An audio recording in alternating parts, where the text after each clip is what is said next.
I like, click, subscribe, do all that. You already know what time it is. It's Netflix time. This movie's called Animal World.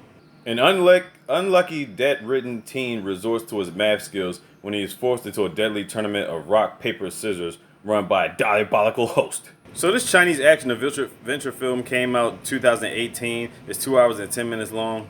This one's definitely going to be a spoiler alert and all that good shit.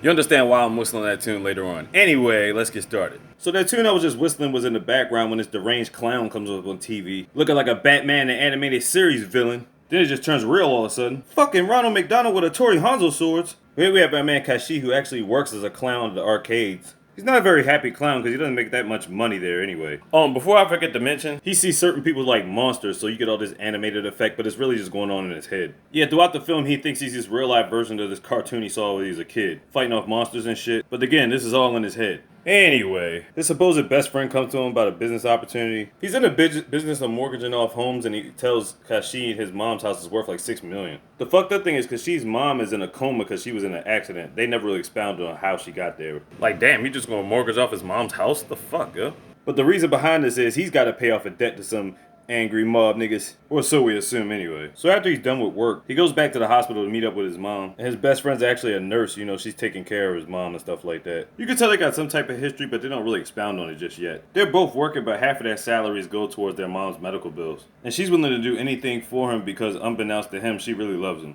Apparently he's went on a rampage a couple times at this hospital, and she's been willing to risk her job just to make sure that he's good. You know, taking the blame for his actions and all that stuff. That's a good one, man. You better lock that down. She even tries to give him money, and he's like, man, I'm not even worth the time with a hassle or anything like that. And he tells her, whenever you find somebody worthy enough, make sure you marry them. Not me. Don't waste your time with me. And she put in so many subtle words like, I've always wanted you, you big dummy. He goes back to his mom's bedside, and they had to move in the hallway because they had to make room for other patients, indicating that his money's running kind of dry right now. So he calls his best friend, decides to take him up on his offer. You could tell he didn't want to, but was forced. He had no choice. But when he came in with this shady looking dude. So I'm thinking to yourself, yeah, your man probably owes somebody some money.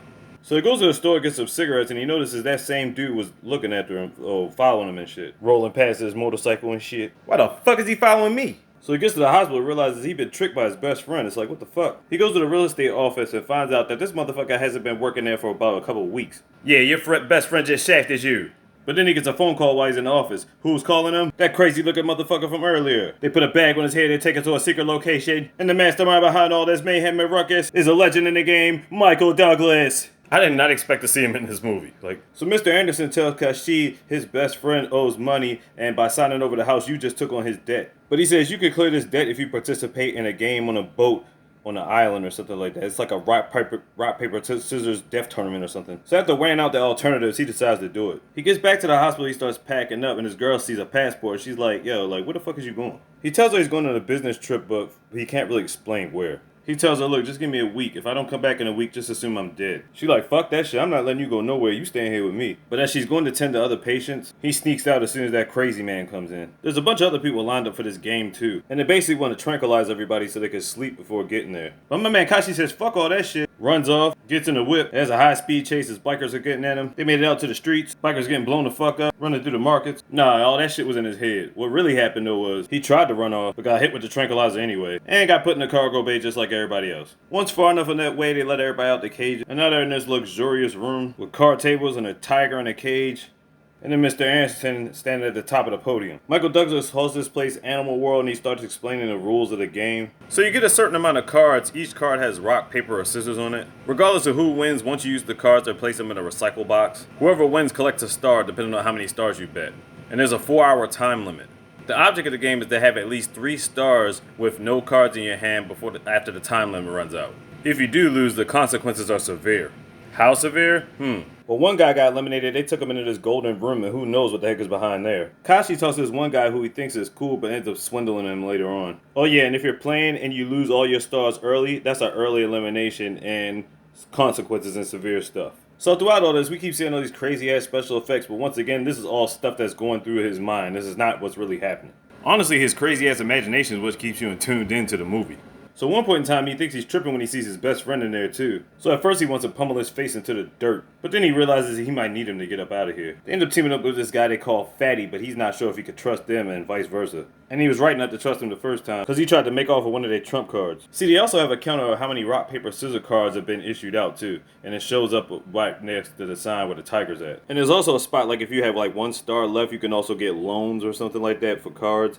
I'm not sure exactly how that works, but you can only use the loan 1 time, so gotta make sure you use it carefully. So basically, they start battling certain people, using their wits and ingenuity to outsmart some of them. I don't know how you do that, because technically it's a game of chance anyway, but you know. Alright, so they caught this guy trying to be slick. He tried to flush some cards down the toilet to make it seem like he had less cards left. But he didn't realize Mr. Anderson had cameras set up everywhere, and because of what his actions does, he gets early termination. Yeah, he terminated the fuck out that dude. Yeah, done deal to the ass. Lesson for the day, don't try to treat cheap Michael Douglas, nigga.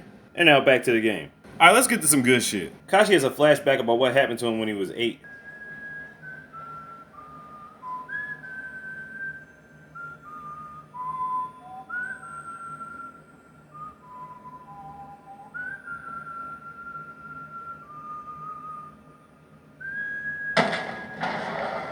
Yeah, they came bum rushing on niggas. It was like, oh shit.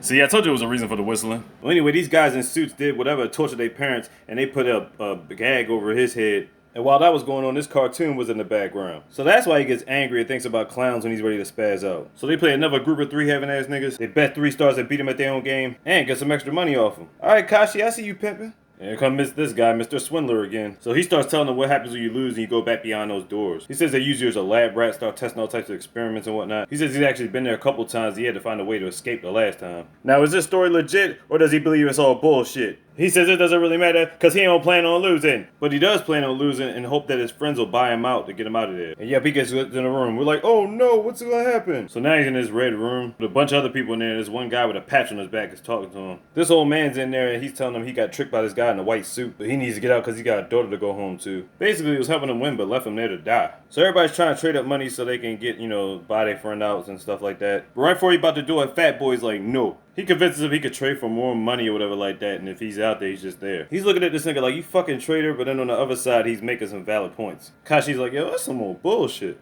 And then his man's told Kaichi he'd take care of his mom's for him and dipped off. Kaichi like, you dish little ass motherfuckers, y'all have been dead if we didn't hook up and tag team this shit anyway. The man with the scar tells him like, see, you can't trust nobody, gives this backstory about how his people turned his back on him. But he's got a bag of cash like, shit, I'm about to get up out of here as soon as they say something. Yeah, dude got hella scars on his back, but what's up with that patch though? So at this point, Kaichi's about to throw a fucking raid. You know what I'm saying? He ends up attacking this dude. The boys stop him, he gets his bag and gets the hell up out of there. But Kaichi had a plan. Kaichi didn't attack him for no reason. He ended up taking the patch off his back. Now why they so concerned about the patch on his back?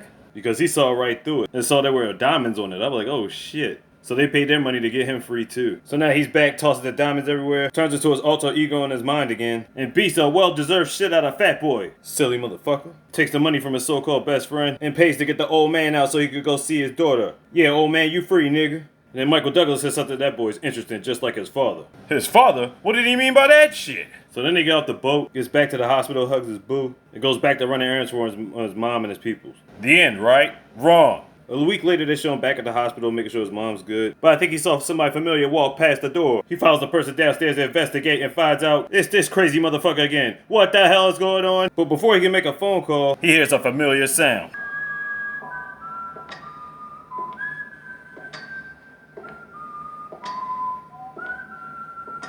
Shit. Yep.